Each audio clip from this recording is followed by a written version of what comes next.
Hey y'all, it's Leo again, back with another story time. So, as I was looking at the comments from the last story time, we are going to talk about NRL Season 2, the one I was a part of. Wow. To believe that was, what, a year and a half ago? And some change, maybe, I think. So, to start this off with, if you don't know who I am, my name is Leo. Um, do primarily sim racing and other video games that I enjoy because I can and I will. Just saying. So, let's see, where do I start this at? Of course, from the beginning. Like every other thing that happens, there's always a beginning. Um, so in the very first episode of this, the overview, I touched on it a little bit. Um, I had just got started with the streaming stuff, found T Case, and he was talking about him doing commentary for NRL.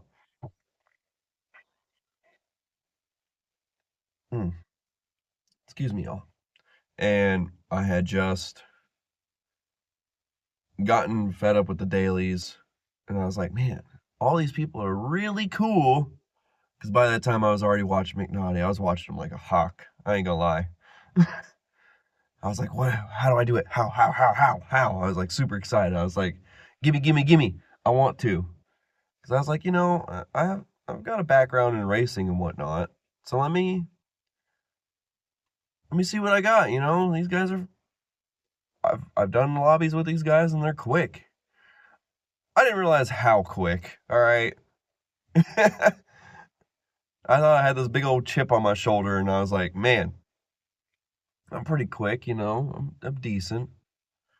Boy, was I wrong. So wrong to the fact of like, I was like, oh, I'm in split too. Oh, yeah, I ain't as fast as them guys, but it's all good. That was like the early days. So throughout that time, getting ready for season 2, I met my best friend Toon. Y'all know him, you love him. It's a beautiful guy. And that's really where our relationship started, I want to say. And even before that, I think I had met him in McNaughty's channel. And I don't know what it was. It was like a gravitational pull. Like me and him would go back and forth in this chat. And then I guess it just the friendship bloomed from there, and it's been wonderful ever since.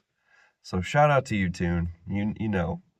You are like the MVP of the Leo channel. Like if y'all haven't ever checked out Toon's streams over on Twitch, y'all need to. Cause oh my goodness, if y'all thought he was funny like with me, his streams get wild.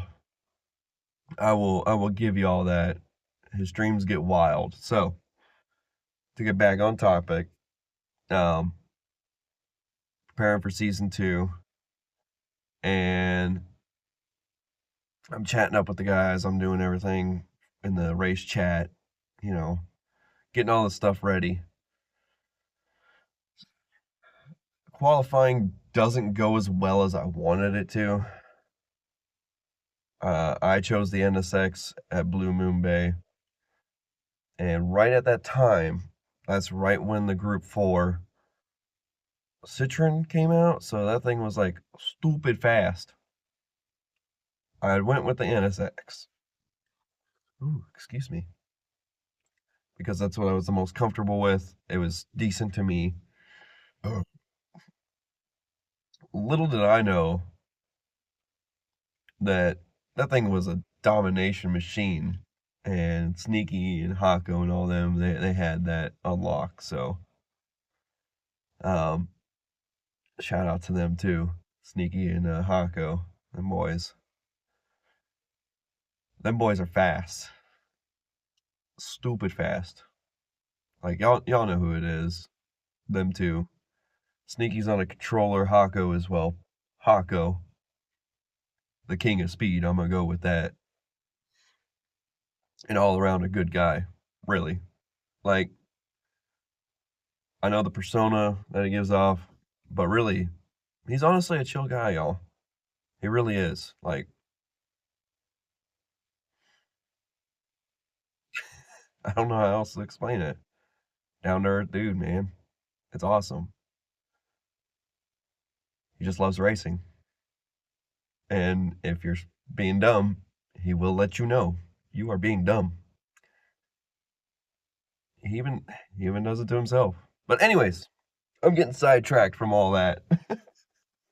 Sorry, my brain is like not with me today. There's not been enough caffeine yet. I'm gonna have to drink another one of the monsters and make a whole pot of coffee just to survive. Mission objective: survive. Um, so I'm getting there.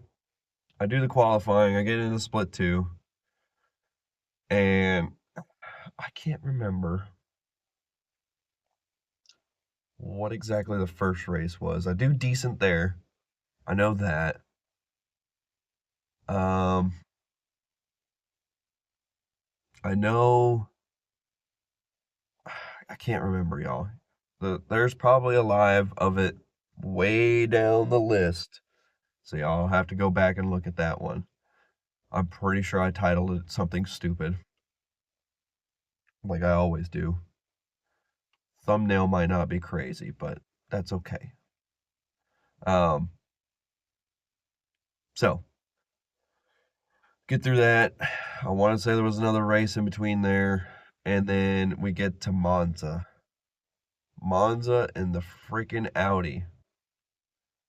I'm gonna probably touch on that the most because that's the one that like stands out in my brain. I can't remember if that's the second race or third race.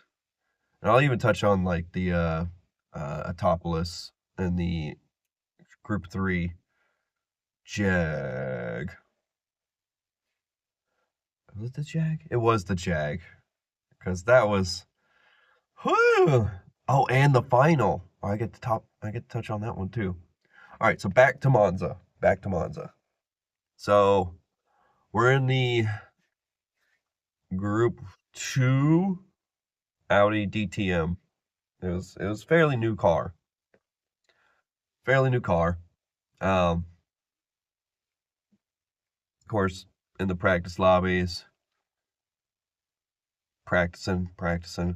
This is right when I got my wheel stand, not the rig, the wheel stand.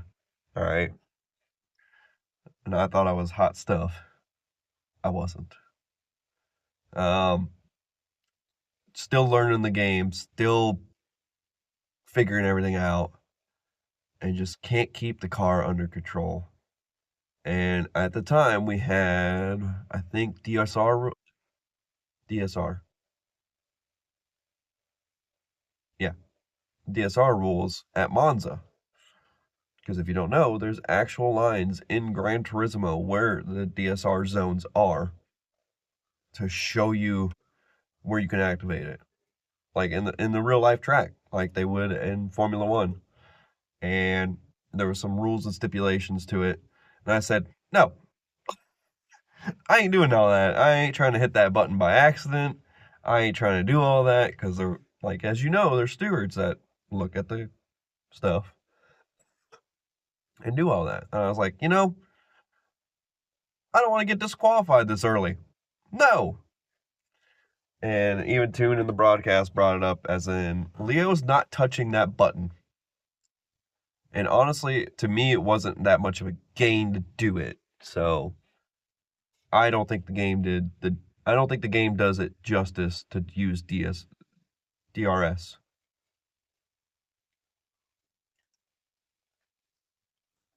So we're going, and this is where I happen to race against Root. Root! Sorry. Or the way Papa says it. If you watch this, buddy, I still remember, and I still tell you this to this day. Um, so me and him are battling. We get to the first chicane, and I completely bin it. Because me and Root, up until that point, were like just jockeying for positions. I mean, he would get a little bit ahead of me, I'd gain. We'd be neck and neck most of the race, and then I completely bin it on one lap. And that was a little soul crushing because I think that was like towards the end of the race. So we get finished with that race, and me and Root go back and forth about stuff, and now we're best friends. Also, remember, Root cheats. So does Raider. Just throwing that out there. It's only an inside joke. Don't don't go around saying that they do because they don't. It's just an inside joke. All right. So, in the meantime, though, another person comes into the fold. Jay, y'all seen him?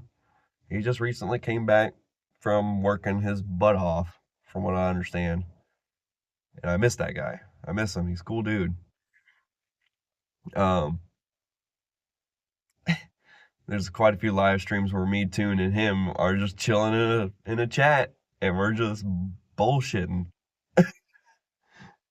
Um,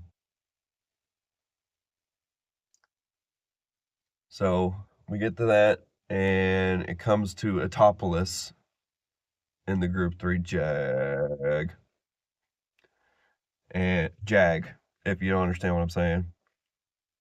And me and Jay are like, all right, we're not that quick here. And no, was that the final?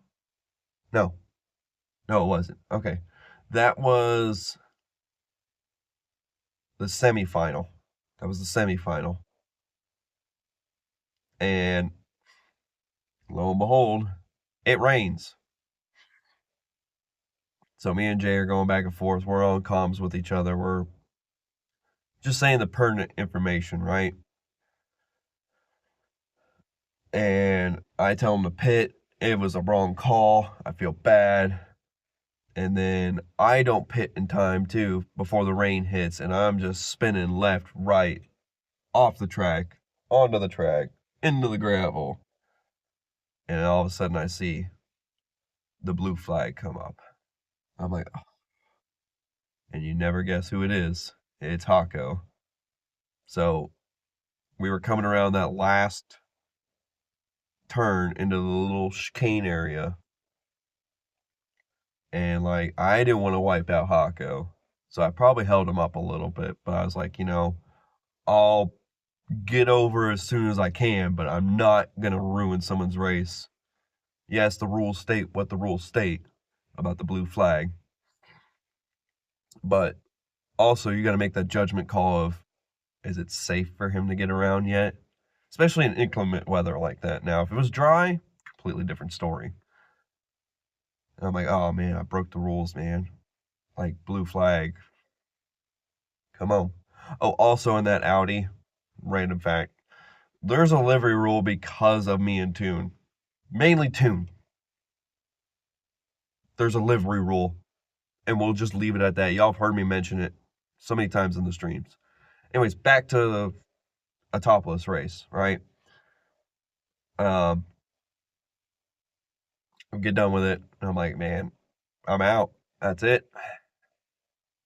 And come to find out, I didn't know this until a couple weeks ago, or maybe a month ago, that there was a couple of incidences that happened that caused me to go towards the back of the field. I didn't realize that at the time, but Toon did, and he actually put those in for me. I was blown away by that. I was like, how, dude? I didn't see anything wrong with that situation. So inevitably, I was pushed up into the final like 2 days before the final happened. And I think it was the Group 1 uh, Porsche 919. Yeah. No assists, no nothing at the um death chicane. I was absolutely terrified because I relied on them assists. Like, I still use them to this day. Can I drive without them? Yeah, I can. Am I any good? No. And you can't change my mind on that. So we get through it. We're going. Me and Jay are on comms again. And we're just talking. We're keeping each other calm because, I mean, it's a Group 1 car around the death chicane. And if I remember right, there was downforce tuning and a couple other tuning options that you could do. And you could pretty much take the chicane flat out. I didn't set my car up that way because I only had a limited time. I had no idea. And I guess that's where the I'm going to go into a race dead cold and not know what to do until I get in the race kind of mentality came from. Because if I prepare for it, I suck. But if I don't have any expectations. I'm just here to have fun, like usual. So we get there, we're going, and we're actually doing pretty decent considering we had Mullet, Hako, all the fast guys, right? All of them. I'm like, well, if I get like P10, cool. I'm all right with that. I want to say I got up to like P8, and then I think I was going into the pits, and I just completely bent it, and I was so crushed. Thankfully, I only think I lost like a couple of spots, but other than that, like the NRL, it was like the best thing that's happened to me. So tomorrow, I will go more in depth on how I got into the comms portion of it. Now, y'all know Toon is my best friend. So we'll go more in depth on how that all evolved. Because let me tell you, practicing and doing NRL, it's super stressful. Y'all know. Y'all know exactly what I'm talking about. But other than that, that's what's going to do for this video. Thank you for listening. I know it's not the typical thing. We're in my truck, just chilling, talking. I might actually do a stream from my phone tomorrow to do this, because that might be a little bit better. So, other than that, y'all stay safe, take care, and I'll see you on the next one.